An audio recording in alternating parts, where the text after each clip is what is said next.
નમસ્કાર મિત્રો, અમારી યુટ્યુબ ચેનલમાં તમારું હાર્દિક સ્વાગત છે। તો અમારી ચેનલમાં નવા હોય તો લાઈક, શેર, સબસ્ક્રાઈબ જરૂર કરી દેજો। તો આજે આપણે તમને એક કહાની વિશે વાત કરીશું।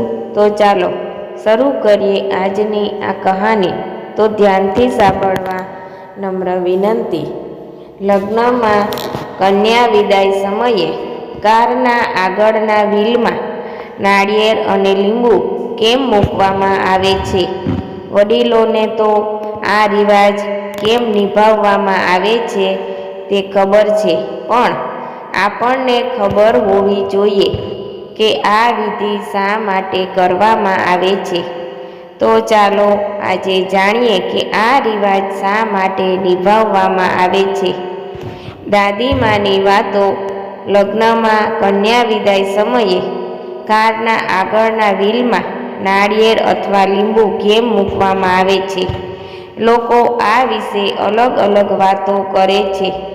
કન્યા વિદાય દરમિયાન કોઈ પણ પ્રકારની દુર્ઘટના ટાળવા માટે નાળિયેર, લીંબુ વાહનના વ્હીલ નીચે પીસવા માટે મૂકે છે, જેના કારણે કોઈ અનિચ્છનીય ઘટના બનતી નથી। હલ્દી લગાવ્યા પછી જ્યારે વરરાજા અને કન્યા એક જ ગાડીમાં બહાર જાય છે, ત્યારે હિન્દુ સંસ્કૃતિમાં આ કરવામાં આવે છે। લોકો કહે છે કે એવું કહેવાય છે કે જ્યારે વરરાજા અને કન્યા લગ્ન જીવનમાં પ્રવેશ કરે છે ત્યારે જવાબદારી વધુ વધી જાય છે।